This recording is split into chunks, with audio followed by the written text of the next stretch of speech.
En nuestra introducción pasada del libro del Génesis, vimos la clase pasada que el libro del Génesis, la palabra Bereshith en el hebreo, es la palabra origen. Y todos ustedes anhelan saber sus raíces. Todos nosotros anhelamos saber quién fue nuestro padre, quién fue nuestra madre, nuestros abuelos, de dónde venimos. Si realmente hay un propósito, si hay un significado para existir en este planeta Tierra. Si todo lo que existe a nuestro alrededor es obra del infortunio o es obra de la suerte, o ha sido una coincidencia que estemos aquí en esta tierra, o si realmente hay un propósito detrás de todo. Pues en el libro de Génesis vamos nosotros en esta noche a ver que Dios está interesado en que nosotros sepamos quién es Él, en primer lugar. Y en segundo lugar, que nosotros entendamos que Dios es un Dios personal. El Génesis nos muestra que Dios, en primer lugar, está separado de su creación. Dios está aquí, su creación está aquí. Dios no es la creación. Aunque Dios es omnipresente, Él no forma parte de su creación, ni de los átomos, ni de las moléculas, ni Dios es esto, ni Dios es el micrófono, ni Dios es mi conciencia, ni Dios está dentro de cada persona. Esto no es una enseñanza bíblica. El Génesis nos enseña que Dios es un Dios que tiene su personalidad, que piensa, que siente, que sufre, que ama, que anhela, que cela, que manda juicios, que condena, etcétera, etcétera. Tiene atributos, tiene un carácter y su creación está totalmente separada de su personalidad. Entonces tenemos que comprender que el Dios de la Biblia es un ente, es una personalidad absolutamente separada. Hay una grande barrera de separación entre Dios y entre todo lo que Él ha creado. De ahí la importancia de que de todos los atributos de Dios, el amor, la justicia, la misericordia, etcétera, etcétera, la santidad, solamente un atributo en toda la Biblia, solamente un atributo se repite 3 veces. Santo, santo, santo, en Isaías capítulo 6. Nunca van a encontrar ustedes en la Biblia, Dios es amor, amor, amor. Dios es justicia, justicia, justicia. Dios es misericordia, misericordia, misericordia. El único atributo que la Biblia repite y se pone el énfasis en este atributo es en su santidad.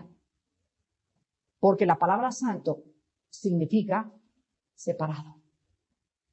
Separado está Dios, separado está Dios, separado está Dios. Veamos, por ejemplo, el 1 Juan capítulo 1, versículos 5 al 7, que el apóstol Juan, bajo la inspiración del Espíritu de Dios, escribe estas palabras. 1 Juan 1, del 5 al 7. Este es el mensaje que hemos oído de Él y os anunciamos. Dios es luz. Y, fíjense ustedes, no hay ningunas tinieblas en Él. Si decimos que tenemos comunión con Él, o sea, si decimos que realmente estamos en contacto con Él y andamos en tinieblas, mentimos y no practicamos la verdad. Pero si andamos en luz, como Él está en luz, Dios es luz, Dios está en luz, en Él no hay absolutamente ninguna tinieblas. Si nosotros creemos esto, tenemos comunión unos con otros y la sangre de Jesucristo nos limpia de todo pecado. Vemos pues que durante toda la Biblia encontramos el testimonio de los hombres de Dios testificando, Dios está acá, las tinieblas está acá, Dios está acá, el pecado está acá, Dios está acá, el mundo está acá. Pero hay una cosa tremenda de separación y la palabra santo significa separado del mal. Ahora, cuando Dios en el Génesis nos muestra y separó Dios la luz de las tinieblas, comienza Dios y su Espíritu a sentar el principio más importante de la Biblia. Si Dios está acá y el pecado o la creación está acá y hay una separación entre las tinieblas y la luz y aquí es día y aquí es noche y aquí es bueno y aquí es malo y aquí es bueno y dulce y aquí es amargo y no hay nada neutral en medio, Dios cuando nos habla a nosotros, desde el Génesis nos muestra que cuando nos saca para ser separados. Esto significa, sean santos, porque yo soy santo. Y cuando el cristiano no ha entendido que hemos sido llamados a ser diferentes, que es lo que la palabra agios, con H, en el griego significa, y se tradujo santidad, el cristiano no ha entendido entonces el llamado. Nos ha llamado Dios a ser diferentes, a ser distintos, a no ser común y corriente, a ser peculiares, a ser personas con características intrínsecas diferentes de todos los demás y que todos los demás van a ver. Y hay una cosa tremenda, cuando la gente ve la santidad, la gente le tiene miedo. La santidad crea terror en el ser humano. Cuando Cristo se subió a la barca, Pedro se echó al agua y le dijo, Señor, no te acerques, que soy pecador. No sé cuántos de ustedes han tratado de vivir esta vida, pero en 2 Corintios capítulo 6 encontramos en segundo lugar el mismo testimonio del apóstol Pablo. Y si no entendemos esto, que Dios desde el principio del Génesis separa la luz y las tinieblas y lo que significa la separación y que Él nos ha llamado a ser diferentes, nunca comprenderemos el llamado que Dios nos hace a ser santos. En 2 Corintios capítulo 6, versículo 14 y 15, la Biblia dice, no os unáis en yugo desigual con los incrédulos. Ahora vienen las razones espirituales, porque primera razón. En primer lugar, ¿qué compañerismo hay entre la justicia con la injusticia? O sea, si tú eres bueno y tienes de amigo un criminal, si tú eres buena y tienes una amiga marihuana, si tú eres bueno y tienes un amigo que es totalmente distinto, la pregunta es, ¿cuál compañerismo puede haber en ustedes? Uno tiene la tendencia hacia dónde? Hacia el mal, el otro la tiene hacia el bien. Entonces, ¿cómo es posible que anden juntos? Algo está mal. Realmente, tú no estás en luz. La segunda pregunta es, ¿qué comunión la luz con las tinieblas? ¿Pueden la luz y las tinieblas estar juntas? Dice en el capítulo 1 de Juan, y las tinieblas no prevalecieron contra la luz. Porque ahorita, ¿dónde están las tinieblas? Ahorita, ¿dónde están? Cuando prendimos los switch, ahorita las tinieblas huyeron. Porque la luz es lo que ilumina todo. Si tú estás en luz verdaderamente, tú tienes que alumbrar las tinieblas, alumbrar tu casa, alumbrar tu esposo, alumbrar tu escuela, alumbrar donde estés, pero no puede haber ningún compañerismo.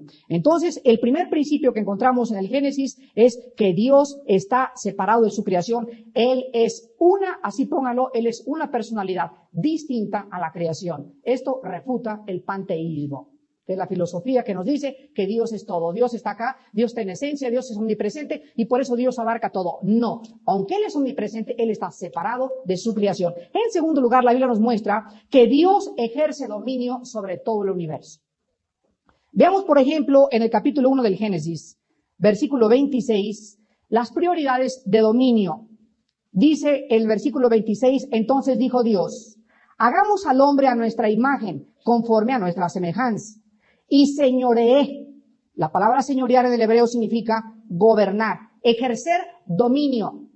Y que ejerza dominio o que gobierne en los peces del mar, en las aves de los cielos, en las bestias y en toda la tierra y en todo animal que se arrastra sobre la tierra. Y creó Dios al hombre a su imagen. A imagen de Dios lo creó, varón y hembra lo creó.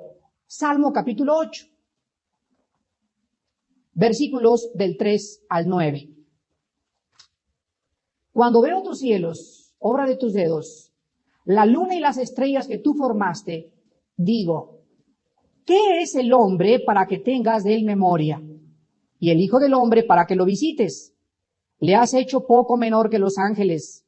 Lo coronaste de gloria y de honra. Le hiciste, otra vez la misma palabra hebrea, gobernar, le hiciste ejercer dominio sobre las obras de tus manos. Todo lo puso debajo de nuestros pies. Ovejas, bueyes, todo ello. Y asimismo las bestias del campo, las aves de los cielos y los peces del mar, todo cuanto pasa por los senderos del mar. Oh Jehová, Señor nuestro, cuán grande es tu nombre en toda la tierra. Escuchen esto. Dios es soberano y pone bajo su dominio no a los animales, ni a chita, ni a los cocodrilos, ni a los delfines, pone al hombre y debajo del hombre pone a la creación. Vean ustedes la prioridad. Dios, el hombre, la creación. Dios, el hombre, la creación. Dios pone bajo su control al hombre para que nosotros ejerzamos dominio y controlemos y gobernemos este pequeño mundo que Él nos ha dado. Y en lugar de que nosotros lo controlemos y ejerzamos dominio, lo hemos destruido. Hemos infectado los mares, hemos infectado la atmósfera, la estratosfera, el ozono, el agua del mar, la comida, y por si fuera poco, no podemos vivir juntos. El hombre ha fracasado absolutamente en el principio del Génesis de que nosotros éramos responsables de este planeta Tierra.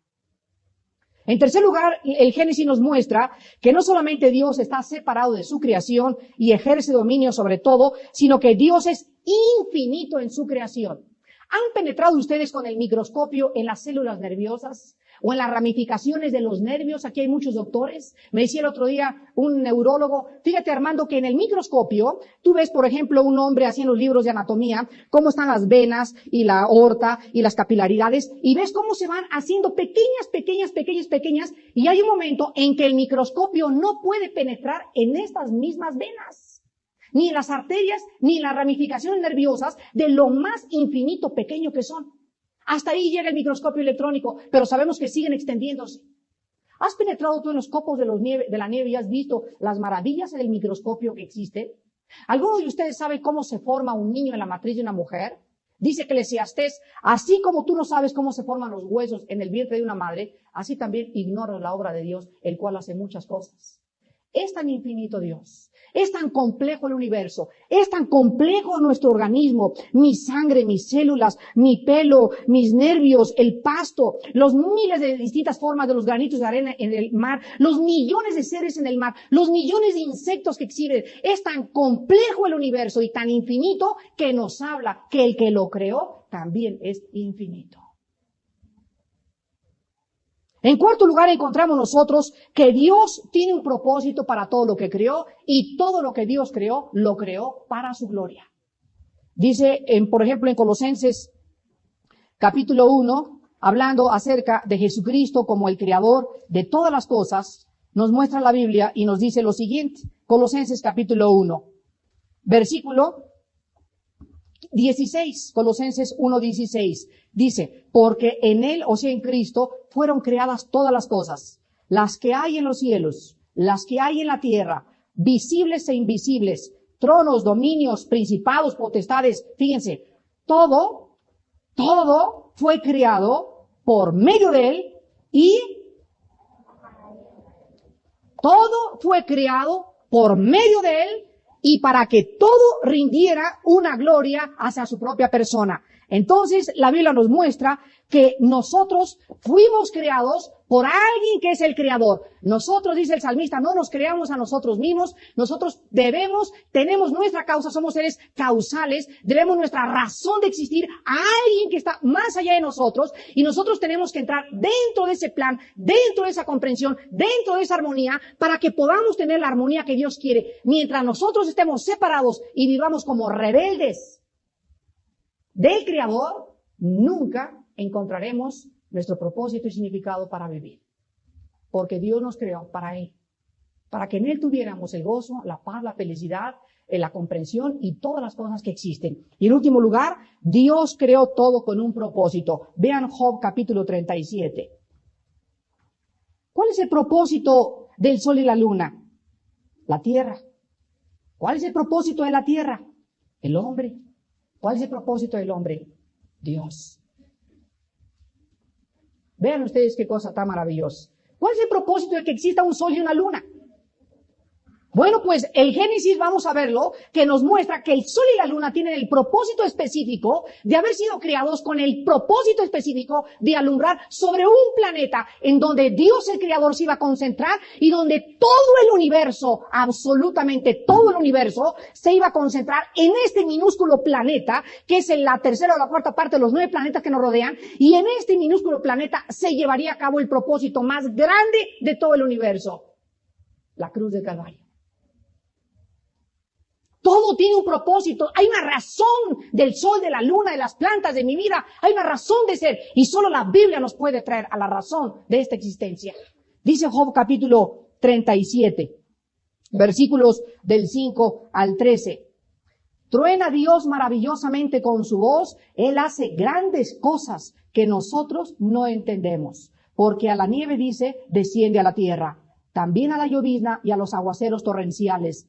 Así hace retirarse a todo hombre para que los hombres todos reconozcan su obra. Las bestias entran en su escondrijo y se están en sus moradas. Del sur viene el torbellino y el frío de los vientos del norte. Aquí nos muestra Dios claramente en este pasaje que todo tiene un propósito. Versículo 10. Por el soplo de Dios se da el hielo y las anchas aguas se congelan. Regando también llega a disipar la densa nube y con su luz esparce la niebla. Asimismo, por sus designios se revuelven las nubes en derredor para hacer sobre la faz del mundo en la tierra lo que Él les mande. Unas veces por azote, otras por causas de su tierra, otras por misericordia, las hará venir. Aquí nos muestra Dios que la lluvia tiene propósitos. Unas para acabar con sequías y castigar a la gente, otras porque la tierra la necesita y otras porque Dios tiene misericordia de la gente que no tiene que comer.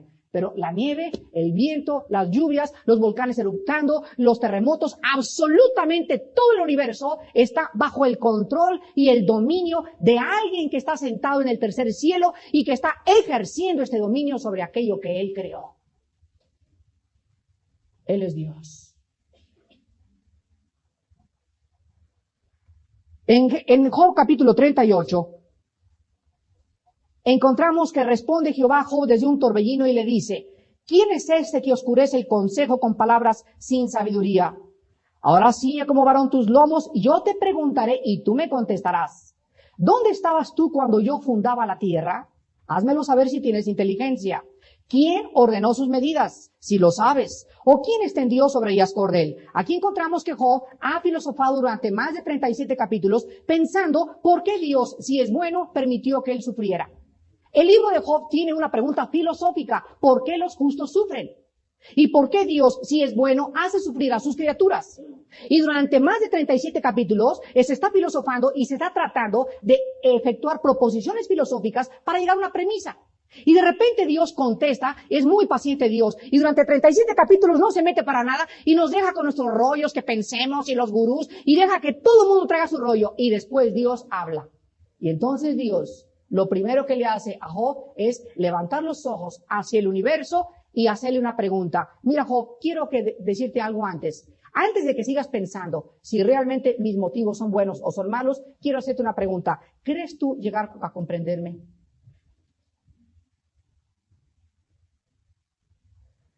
Si no sabes y no supiste que la Tierra tiene una inclinación perfecta, 23 grados y medio, el tamaño de la Tierra es perfecta, la distancia entre la Tierra y el Sol es perfecta, si no te das cuenta en la perfección el diseño que tiene todo el universo y ves lo preciso, lo matemático y lo cronométricamente calculado que existe en todo, entonces déjame decirte algo, si mi creación y mi cielo se cuentan la gloria mía, no te infunden temor en tu corazón, aunque yo te explicara por qué hago lo que hago, no lo entenderías. Vamos a seguir avanzando. Versículo 8. Sigue Dios preguntándole a Job, ¿quién encerró con puertas el mar cuando se derramaba saliendo de su seno? O sea, ¿por qué el mar no inunda los puertos? ¿Se han preguntado ustedes eso? El mar tiene una fuerza extraordinaria, pero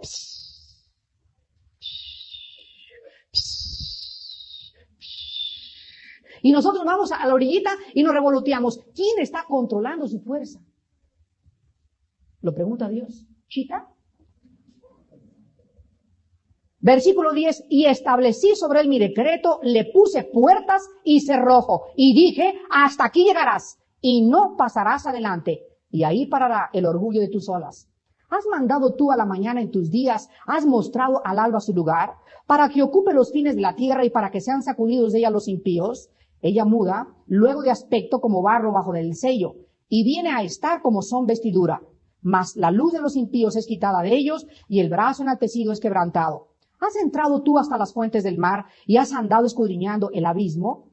¿Te han sido descubiertas las puertas de la muerte, y has visto las puertas de la sombra de la muerte? ¿Has considerado tú hasta la anchura de la tierra? Declara si sabes todo esto, filósofo. Para acabar pronto, ¿qué es la muerte?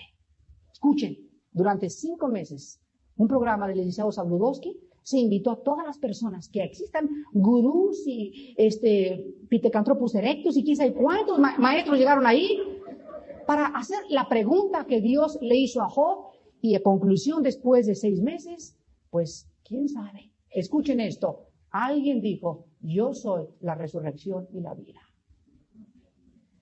Si él no hubiera vencido la muerte, nosotros seguiríamos pensando, ¿habrá vida después de esta vida? ¿Qué hay después de cruzar el túnel? Pero Dios nos muestra que en el elemento más esencial, que es el final de nuestra vida, fíjense, todos nosotros estamos condenados a muerte. Todos en este salón estamos condenados a muerte. Uno sabe que se van a morir porque tienen cáncer, pero el que no tiene cáncer aún no sabe si no es con cáncer o no. A lo mejor mañana muere en un accidente, pero sobre nosotros pende condena de muerte. Y sin embargo, tu vida la vives como si fuera todo lo que fueras a vivir en este mundo. Dios nos muestra que es infinito en su creación y que el hombre jamás, si Dios no nos lo revelara, podría comprenderlo. Vamos ahora al versículo número 1 y vamos a comenzar a estudiar el Génesis.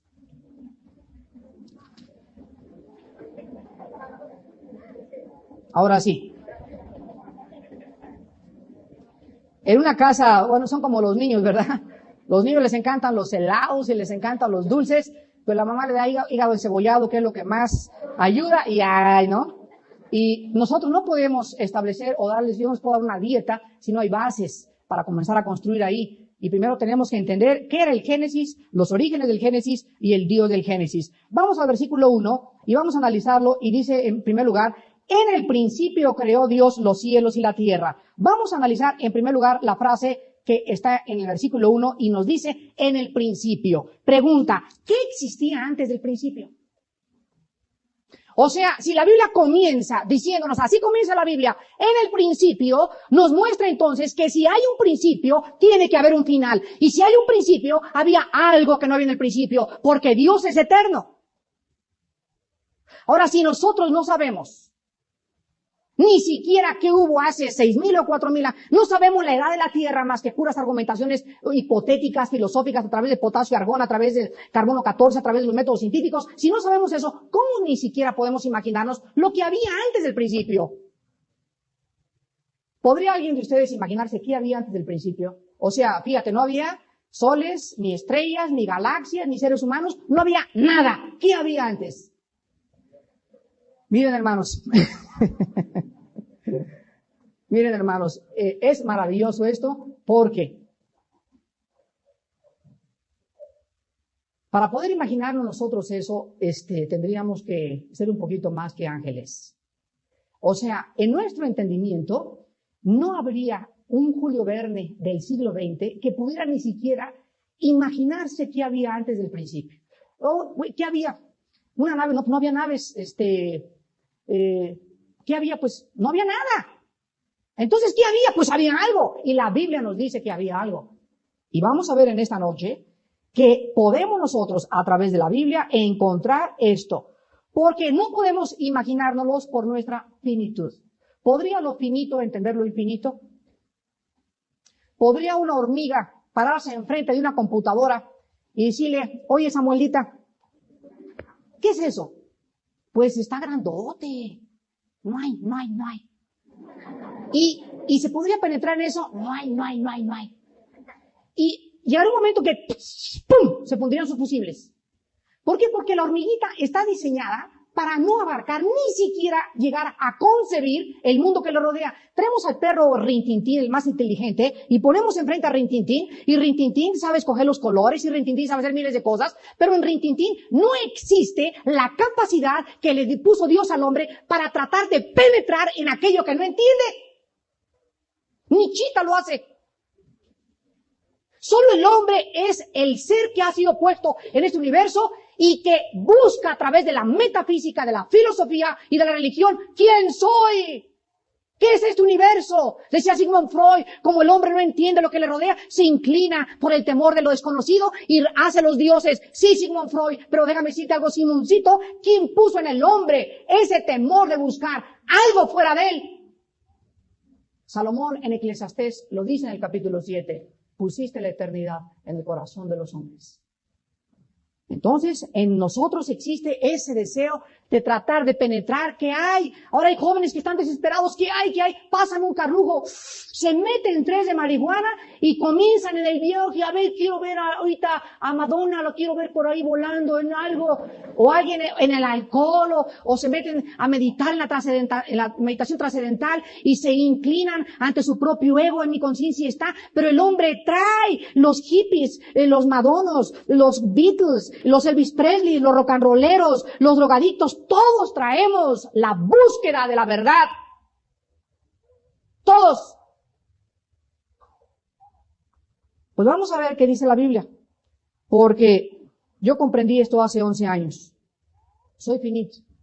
Conclusión lógica elemental. Soy finito. Conclusión, no puedo en mí mismo encontrar algo que va más allá. Primero explota mis 100 bulbos antes de meterle 500 watts. Muy bien, ¿ahora qué hago? Porque yo quiero saber de dónde vengo. Y si en mí no lo encuentro, entonces oigo la voz que me dice, vamos a comenzar. ¿Quieres de veras penetrar en lo finito? Sí. Conviértete y hazte como un niño. Señor, pero tengo maestría en filosofía y letras. Tengo doctorados. Escribí La náusea, soy Jean-Paul Sartre. Hazte como un niño. Así de inocente, de frágil, de sencillo. Tu problema, ¿sabes qué es? Que estás muy programado. Y te vas a tener que desprogramar para que yo te vuelva a programar. Y ese es el problema de los filósofos. Por eso Cristo escogió pescadores, hombres incultos, no programados, para poder enseñarlos como a los niños. Y dice en Santiago, reciban con mansedumbre la palabra implantada en vuestros corazones. Porque el enemigo más grande del cristiano para aprender es el orgullo de ¿por qué? ¿Y por qué? ¿Y por qué? ¿Y por qué? Primero, humíllate delante de Dios, reconoce que no sabes nada y entonces comenzarás a saber. Es el orgullo lo que te impide conocerlo.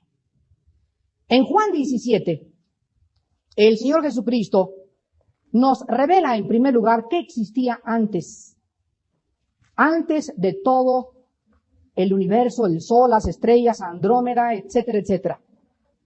Juan 17, versículo 5 y versículo 24, nos revela a Cristo algo profundísimo. En estos 2 versículos he tratado de meditar 2 días enteros, nada más en 2 versículos. Piensa y piensa y piensa y piensa y piensa en esto. Ahora pues, Padre, vamos a situarnos en el escenario histórico. Cristo se encuentra en la antesala de la muerte. La cruz está enfrente de él.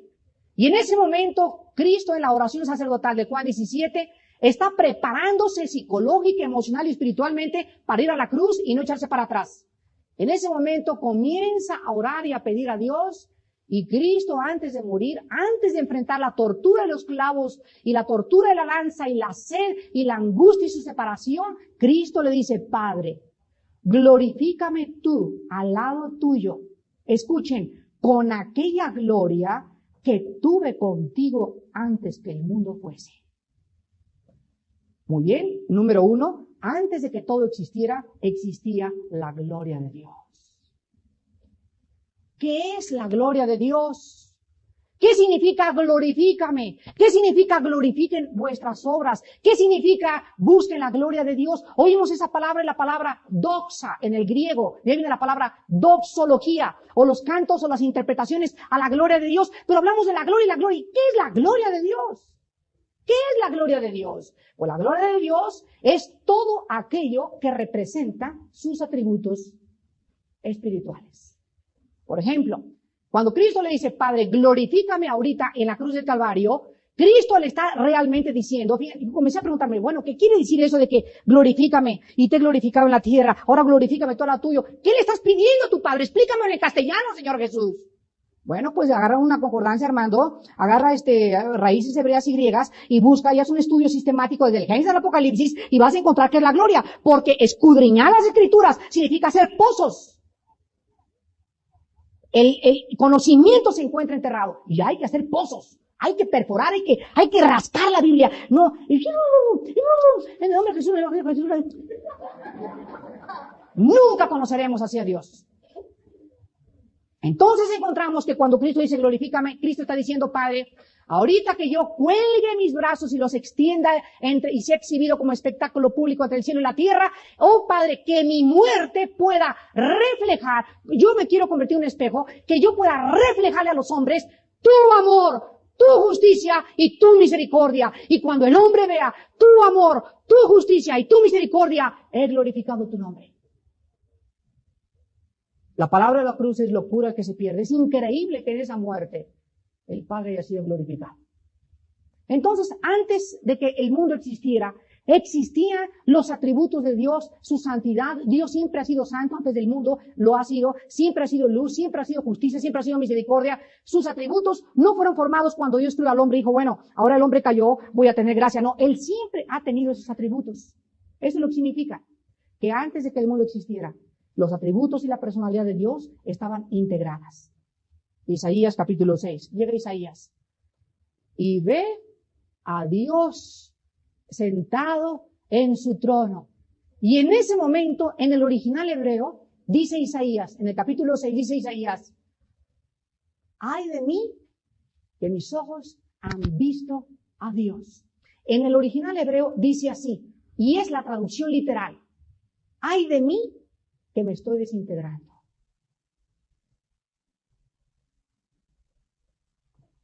Una criatura imperfecta delante de aquel que es íntegro en toda su composición, tanto molecular como espiritual, como le quieras llamar, se desintegra. Por eso dice Dios, el hombre no me puede ver porque se desintegra. El hombre no me puede ver porque el hombre necesita una perfección de espíritu, de cuerpo y de todo. Por eso nos va a entregar un cuerpo nuevo para que en este cuerpo integrado y no sujeto a la desintegración podamos verle. Pero mientras estamos en este cuerpo, nadie ha visto más que el reflejo de la gloria de Dios. Y en ese momento el ángel, el querubín, vuela y agarra un carbón y no se lo pone en la parte más callosa, en los pies de Isaías. Ni tampoco en las manos se la pone el carbón. Ni en las orejas, se lo pone en la parte más sensible con la cual besamos. En la boca. Y le quema la boca a Isaías y le dice, ahora sí puedes tener relación con él. Nosotros encontramos en esto que antes de venir a Dios estábamos desintegrando nuestra propia personalidad, nos estábamos destruyendo. Es lo que una persona sin Cristo hace, es un autodestructivo. Por eso fumas, por eso tomas, por eso es lo que haces. Pues estamos matándonos. Somos autodestructivos, estamos desintegrándonos. Y cuando viene Cristo, entra Cristo en nuestra vida a integrarnos, a hacernos una unidad, a hacer una relación entre mi mente, entre mi espíritu, entre mi cuerpo, en que yo pueda una paz armoniosa y simultánea y constante con Dios, comenzar a integrar otra vez mi personalidad, porque antes de conocerlo estaba yo confundido, desorientado y perdido. La integración total viene cuando la gloria de Dios entra a vivir a nuestro espíritu. En Juan capítulo 1, encontramos en segundo lugar que existía antes del principio, y dice en el principio era. ¿En el principio de qué? Bueno, ya vimos en Génesis 1, cuando todo el plan de Dios comienza a ser puesto en movimiento. Cuando Dios aprieta el botón y la máquina se comienza a echar a andar. En este principio era el verbo era con Dios y el verbo era Dios. Quiero que escuchen muy bien lo siguiente. Antes de que el mundo fuera, número 1, existía la gloria. Número 2, existía la unidad, el amor y la comunión entre las tres personas de la Trinidad. El verbo era con Dios. Estaba a su lado. Y entre las tres personas había tres elementos. Amor en primer lugar entre los tres. Número 2, había comunicación. La palabra comunión en el griego koiné significa comunicarse. Y en tercer lugar había unidad. Y son los tres elementos que por ser eternos tienen que prevalecer en nuestra iglesia. Antes de que el mundo existiera no había iglesias. Y todas las iglesias que construyamos se las va a llevar el anticristo. O el gobierno las va a confiscar. No había púlpitos bonitos ni nada. Lo único que existía antes de la eternidad era el amor. El amor es el vínculo perfecto. Si yo hablara lenguas y tuviera toda la teología y todo el conocimiento del mundo, y etcétera, y no tengo amor, nada soy. Entonces, ¿por qué esa insistencia en las criaturas finitas de aquello que es esencial? Porque el amor siempre ha sido, es y será eterno. ¿Qué es el amor? El amor es la actitud incondicional de perdonarle a mi semejante sus ofensas. El amor no tiene que ver con los sentimientos, porque los sentimientos cambian. Hay veces que yo siento amar a mi esposa, hay veces que no la siento amar. ¿Qué voy a hacer cuando no la siento amar y me con otra? ¿Pegarle? No, pero si el amor es constante y el amor viene del espíritu, de una fuerza externa mucho más grande que mis sentimientos, yo encuentro que el amor es una responsabilidad. Yo debo amar a mi esposa. No si lo siento o no lo siento, sino porque es mi responsabilidad delante de Dios. En el momento que yo rompo la relación con mi primera persona con la cual yo tengo que amar, que es ella, en ese momento me convierto en un merolico, me convierto en una apóstata, me convierto en un falso maestro, y el juicio de Dios está así, el hacha colgando en un hilito para ¡pum! Caer sobre mi vida y truncar todo mi ministerio, truncar toda mi vida y desintegrarme otra vez. Porque si no he entendido que lo más esencial en mi propia vida como cristiano es mi relación con mi esposa y mis hijos en amor, todo lo demás que haga es como címbalo que retiñe, sin ningún valor delante de Dios. Entonces Dios viene y me integra para que yo integre mi vida con ella conmigo y después a nuestros hijos. Y cuando esta integración comience a crecer, es que dice el apóstol Juan, hemos madurado y crecido en el amor. Porque el amor echa fuera el temor, de donde el que teme no ha sido perfeccionado en el amor, porque el temor es tormento del alma. ¿Tienes miedos? Tengo miedo de subirme al DCD, al nave de México. Tengo miedo de que las truchas me van a comer ahí, las pirañas en el mar de Acapulco. Miedos. Cualquier persona dominada por cualquier clase de miedo no ha sido perfeccionada en el amor. Tienes que revisar tu relación con tus semejantes para comprender lo que Dios quiere de tu vida. En segundo lugar, existía también la unidad. La unidad, dice en Eclesiastés, cordón de dos dobleces es más difícil de romperse, ¿correcto? Si yo agarro una liga, decíamos en el desayuno acerca de la pornografía, y me amarro este dedo, con una vuelta todavía le puedo hacer a los dedos, pero con 2 vueltas es más difícil de abrirlos. Y con 3 vueltas alrededor del hilo de mis dedos ya no los puedo abrir, porque mientras más vueltas, más fuerza, mientras más unidos, más fuerza tenemos. Y el diablo es especialista en dividirnos. Y una de las tragedias más grandes de la iglesia actualmente es la desunión entre nosotros como miembros del cuerpo de Cristo. Y en tercer lugar tenemos también que había la comunión. ¿Se acuerdan lo que acabamos de leer en 1 Juan capítulo 1? Que si tenemos comunión con Dios, ¿tenemos qué cosa? Comunión. ¿Qué es comunión? Comunicación. Si yo estoy en relación con Dios, veo a mis hermanos en Vips, hola, ¿cómo estás, hermano? Y me siento con ellos y platico y cotorreo. Pero si hay pecado en mí, ni ganas me va a sentarme a comer con ellos. Me siento mal como que, ay, no, ya no soy de su onda. Estoy totalmente desintegrado. Porque para que yo me integre a mis hermanos, necesita ver las mismas características que hay en el Espíritu de Dios, y es la unidad. Donde hay división, dice Santiago 3, ahí hay celos y obra perversa. Muy bien, vamos a Génesis capítulo 1 y vamos a encontrar que no solamente antes del principio había estos elementos, sino que en el Génesis encontramos 3 veces, después que analicemos la palabra Dios, Elohim, la semana que entra, vamos a ver lo que quiero decir. Pero vean Génesis 1:26, porque ahí hay una secta, ¿verdad?, que se llaman los testigos de Jehová. Y esta secta niega que haya una Trinidad. Ellos dicen, bueno, si Dios es el Hijo de Cristo, es el Hijo de Dios, pero no es Dios. Y como usan textos donde Cristo dice, mayor el Padre es que mí, y no saben que ahí está hablando humanamente el Señor, pues tuercen y pervierten la palabra por no conocer su estudio sistemático. Pero tú preséntale, por ejemplo, estos pasajes a los testigos de Jehová. Génesis 1:26. Entonces dijo Dios, hagamos. Pregunta, ¿en conjunto o en relación con quién? Solamente 3 personas en la Biblia se muestran como creadoras. Nunca el diablo crea, nunca los ángeles crean, nunca los querubines crean. El único que crea y tiene poder para crear es el Padre, el Hijo y el Espíritu. Hagamos. O que los ángeles son dioses. Dice en Colosenses 1:16 que Dios creó a los ángeles y a los principados y a las potestades y a todo lo que existe. Los únicos que estaban en relación y que tenían los atributos para crear eran las 3 personas de la Trinidad. Señores testigos de Jehová, ¿a quién se refiere Dios cuando dice hagamos? ¿Él y Durazo? Génesis capítulo 3.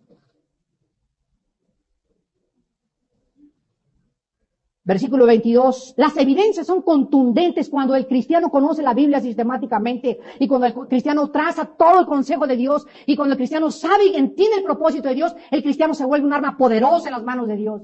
Poderosa. Génesis 3:22. Y dijo Jehová Dios, he aquí el hombre es como uno de nosotros. De nosotros. Sabiendo el bien y el mal.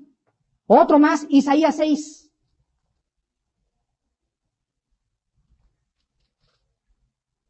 Versículo 8. Isaías 6:8. Después oí la voz del Señor que decía, ¿a quién enviaré y quién irá por nosotros? Nosotros. Entonces respondí yo, heme aquí, envíame a mí. Pregunta, entonces son tres dioses. La misma palabra, el Ojim, el poderoso fuerte, en el antiguo lenguaje semítico significaba el Dios. Elohim, ya sacaron a la palabra Alá, que significa literalmente Dios. La palabra im, el último prefijo, así como la palabra samayim, cielos en el hebreo, el prefijo im en el hebreo siempre indica pluralidad. El Ojim indica pluralidad. Se podría traducir, en el principio, los dioses crearon el cielo y la tierra. Pregunta, ¿son más de dos dioses o tres dioses? Respuesta en Deuteronomio capítulo 4 y Deuteronomio capítulo 6. Jehová Dios uno es. Bueno, entonces hay una contradicción. Muy bien, aparentemente. Pero si seguimos profundizando, vamos a encontrar lo siguiente. Que en Dios hay unidad y diversidad. Esto es muy importante que tú lo apuntes. En Dios hay unidad y hay diversidad. Porque la palabra Trinidad, fíjense ustedes etimológicamente. Tres, unidad, uno. Tres en uno. ¿No hay contradicción? Literariamente la hay. ¿Qué significa la palabra Trinidad? Tres en uno. Entonces encontramos nosotros que en Dios hay la unidad y la diversidad. El que tenga oídos para oír, oiga. En Dios hay unidad y hay diversidad. ¿Qué queremos decir cuando hablamos los cristianos en nuestra teología acerca de la Trinidad? Estamos diciendo que Dios es uno en esencia, tres en persona. O sea que existe en la unidad esencia en cuanto a los atributos divinos y diferencia y diversidad en personalidades, pero unidad en sustancia y en esencia. Oiga, a ver, un momentito, yo no entiendo lo que me está diciendo. Más claro te lo voy a poner. El agua. El agua está formada por H2O, dos átomos de hidrógeno por un átomo de oxígeno, ¿correcto? Muy bien, el agua, la esencia, la unidad del agua es la composición química H2O. Muy bien, esta es la unidad, la sustancia, la esencia del agua, la composición química del agua. Pero, físicamente el agua se puede descomponer en tres elementos, en sólido, en líquido y en gaseoso. Pregunta, ¿en líquido es H2O? ¿En sólido es H2O? ¿Y en gas es H2O? Entonces, ¿cuál es el problema? El agua es triunidad en su esencia, diversidad en sus manifestaciones dentro del fenómeno de energía. El huevo. Yema, clara, cáscara. La yema es huevo, no es una parte del huevo. El cascarón es el huevo, no, es la parte del huevo. El huevo se compone de tres elementos, pero los tres elementos hacen un huevo. Cabezón. No quiero seguir penetrando, pero bueno, hay cosas tan absurdas en el mundo de la teología cristiana porque la gente sale con argumentos, ¿verdad? Yo no puedo comprender la Trinidad, fíjense, no creo en la Trinidad porque no la entiendo. O no creo en esto porque no lo entiendo. Sin embargo, a esa persona tú le haces la misma pregunta y le dices, tú podrías subirte en un DC-10 e irte a Acapulco, claro. ¿Tú sabes cómo se mueven las hélices? No. ¿Tú sabes cómo le hace para vencer la gravedad? Pues yo sé que hay una cosa que comienza a hacer así y se eleva. Pero por fe se sube y se va a Acapulco. Pues tú tienes una televisión en tu casa así y ¿tú sabes cómo viaja Desde Estados Unidos ahora el Super Bowl este domingo hasta el padre a las 3 de la tarde. Cómo viaja el Super Bowl y los Gigantes contra los Broncos de Denver van a venir y por un cablecito viene la cara del quarterback y los pases y se meten en mi caja y los estoy viendo como si estuvieran millones de distancia. Yo no lo entiendo, pero lo acepto porque lo estoy viendo. Pues también Dios me lo dice, Armando, somos 3 personas, somos un Dios, somos una unidad.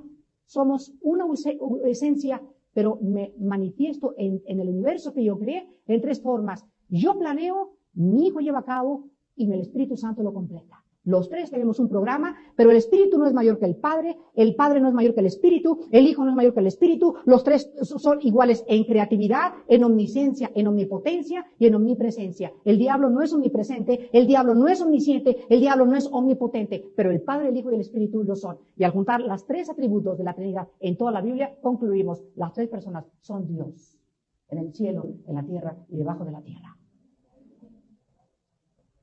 Ahora vamos a 1 de Pedro capítulo 1 y encontramos en tercer lugar qué existía antes de la creación. Existía la gloria y la Trinidad, con sus atributos respectivos cada uno. En 1 de Pedro capítulo 1, versículos del 17 al 20, encontramos algo absolutamente maravilloso. 1 de Pedro capítulo 1, del 17 al 20, y nos vamos a encontrar con la tercera cosa que existía antes del principio. Fíjense que si no entendemos lo que había antes, no vamos a comprender lo que había antes de que yo naciera. No saben qué bendición ha sido para mi vida, se los comparto con todo mi corazón, haber estudiado lo que existía antes del principio. Me ha dado una paz como ustedes no se imaginan. Siento más paz en mi corazón, más... Hoy en la mañana simplemente me levanté y venía en la carretera a Cuernavaca y veía todo lo que existía y, bueno, ahorita les cuento.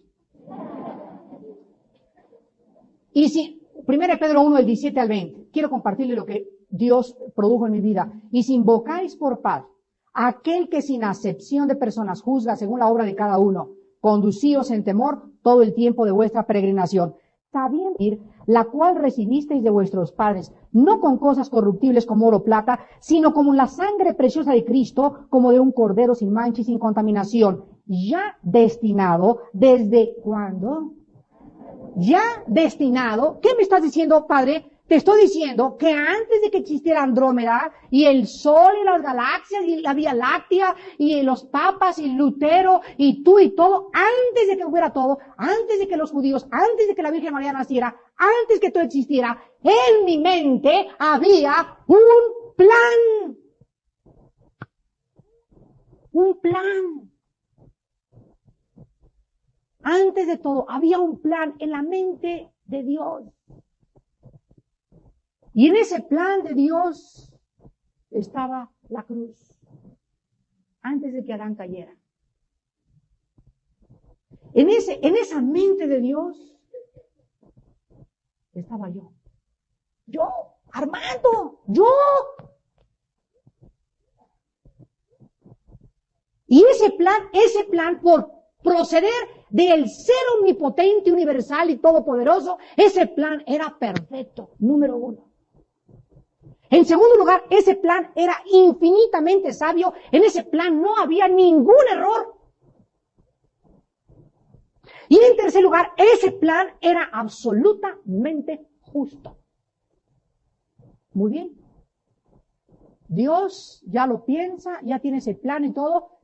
Vámonos, que se lleva a cabo. Y comienza su plan a desarrollarse y cae el hombre dentro del escenario que es el planeta Tierra y comienza el hombre a vivir en esta Tierra y entonces el hombre, por estar en esta Tierra y no comprender el plan de Dios, el hombre comienza a criticar a aquel que no conoce. Como el hombre no conoce el plan de Dios, el hombre comienza a juzgar al Creador. Y como el hombre no entiende el origen del mal, ni por qué si Dios es esto y se contradice aparentemente en su mente, el hombre llega a la irracionalidad más grande de negar que existe un Creador. El hombre, como no entiende este plan, el hombre juzga todo de acuerdo a su finita capacidad y milimétrica y microscópica intelectualidad. Y en su intelecto no puede comprender por qué hay guerras, por qué hay pobreza, por qué hay el mal. Y estos problemas intelectuales llevan al hombre a decir, no hay Dios. Por eso la Biblia afirma, el necio dice en su corazón, no hay Dios. ¿Es justo que porque tú no comprendas un plan de alguien que es infinito y tú eres finito, lo juzgues? Vean ustedes por qué la Biblia revela que el hombre y la raza es una raza de rebeldes. El problema del hombre es, no te entiendo, te condeno. A ver, ven para acá, sienten aquí a Dios. A ver, ese mi Flanagan, pásele con su rock y siéntese ahí a juzgar a Dios. A ver, Jean-Paul Sartre, a ver, Bertrand Russell, vámonos a sentar. Nosotros somos los filósofos, nosotros somos los intelectuales. A ver, Dios, explícanos. ¿Tú eres justo, verdad? Sí. Entonces, ¿por qué permitiste que niños nacieran con cabeza de sapo? ¿Tú eres justo, verdad? Entonces, ¿por qué hay esto y esto? Y comienzan ellos a acusar a Dios en su propia finitud y Dios se convierte en el acusado. Entonces ese Dios, como la lámpara Aladino, ¿verdad? Comienza a levantarse y a sacudir todo y a mover las galaxias. Y entonces comienza a decir, pequeños. Y dice, Job, ahora te veo y me aborrezco. Ahora enséñame y yo te oiré. Esa es la posición para comprender su plan. Hermanos y damas y caballeros que nos visitan, porque mis pensamientos no son vuestros pensamientos y mis caminos no son vuestros caminos. Como son más altos los cielos que la tierra, así son mis planes más altos que los tuyos. Nunca me entenderás si no te conviertes primero en un niño. Vengan a mí los que están trabajados y cargados y conviértanse y háganse como un niño. Sean humildes y reconozcan que para que puedan penetrar en mis planes, lo primero que tienen que entender es reconocer su incapacidad para poder comprenderme. Vean ustedes lo que explica Job capítulo 11 al referirse a esta insistencia del hombre de penetrar lo infinito a través de su mente. Y este es el caso triste de Nietzsche, el caso triste de Stalin, de Nikolai Lenin, de Carlos Marx, de Sigmund Freud, de Jung, de Bertrand Russell, de Jean-Paul Sartre, y de todos esos hombres que son endiosados por los intelectuales y que los ponen en un pedestal y les dicen, Emmanuel Kant dijo que la razón era imposible de definirse, por lo tanto es irracional aquello que pueda ser no empírico. Por lo tanto, la única forma de encontrar el empirismo es a través de argumentos epistemológicos y bla, bla, bla, bla, bla, bla, bla, bla, bla, y dice la Biblia, y con todos sus rollos, de tanto que dicen, se convierten en sabios. Ya no saben ni lo que están diciendo. Job capítulo 11, versículo 5, quiero acabar con estas palabras. Mas, ¿quién diera que Dios hablara y abriera sus labios contigo? Y te declarara los secretos de la sabiduría, que son de doble valor que las riquezas. Conocerías entonces que Dios te ha castigado menos de lo que tu iniquidad merece. ¿Descubrirás tú los secretos de Dios? Contéstame. ¿Lo podrás hacer? La respuesta es nunca. ¿Por qué? Porque somos finitos. Número 2, ¿llegarás tú a la perfección del Todopoderoso? Imposible. Somos más que renacuajos. Es más alta que los cielos. ¿Qué harás? Es más profunda que el Seol. ¿Cómo la conocerás? Habacuc, el profeta, llegó al final de sus días y dijo, oh Dios, no entiendo, me parece cuando ve el mundo que parece ser una pecera donde no hay orden, donde todo, guerras, pleitos, etcétera, etcétera. Y Señor, realmente no te comprendo. Entonces Habacuc se hinca en el capítulo 2, dice, Padre Santo, esto haré. Mientras me aclaras todo tu plan, quiero seguir confiando en ti. Padre, mientras me aclaras todo lo que está pasando, quiero tener paz. Y mientras me ensanchas mi mente y me haces como tú eres, y me das el cuerpo, semejante a la gloria del que tuvo tu Hijo Jesucristo, mientras todo ese tiempo pasa, oh Padre, viviré por fe. El justo vivirá por la fe, mas el impío se ensoberbecerá. 2 caminos en esta noche. ¿No entiendes a Dios? Te ensoberbeces. Te enojas y mira lo infeliz que eres. Mientras más te endurezcas contra Dios, más miserable, más infeliz, más desgraciado vas a ser. Pero si tú en esta mañana reconoces en humildad que tú necesitas a Cristo en primer lugar y el perdón de pecados, y le doblas tu rodilla y dices, Señor, ya no puedo seguir peleando contra ti. Sería imposible, sería un suicidio intelectual. Dios dice, ríos de agua viva saltarán entre tu ser. Porque el hombre natural no entiende las cosas que son del espíritu. Porque para él son locura. Porque no las puede asimilar. Mas el espiritual entiende todas las cosas. Y el espiritual, mirando en este libro, es transformado de gloria en gloria por el Espíritu. Y el espiritual camina, y el espiritual, dice Daniel 12, los entendidos comprenderán todas las cosas. El espiritual sabe que la tierra y el plan de Dios está acercándose a la consumación en el Apocalipsis, y el cristiano está esperando las mansiones celestiales y el enclarecimiento de su mente. Pero mientras todas estas cosas, sin fe será imposible agradar a Dios. Y si alguien quiere seguir caminando con Dios, debe seguir confiando en aquel que lo hizo, los cielos y la tierra, y envió a Cristo a morir por nosotros en esa cruz. Oremos.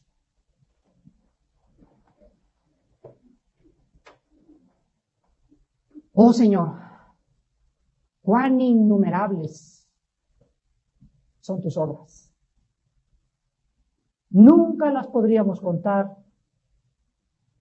Así como le dijiste a Abraham, ven Abraham, cuenta las estrellas, cuenta los granos que hay en el mar.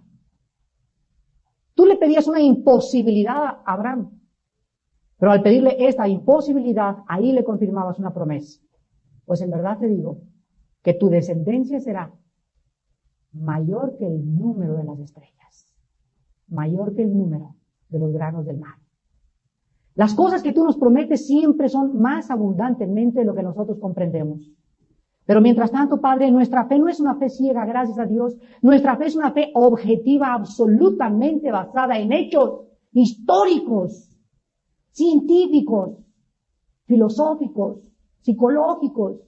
Y en la experiencia misma de nuestra vida hemos descubierto que tu Espíritu nos da testimonio de que tú eres real.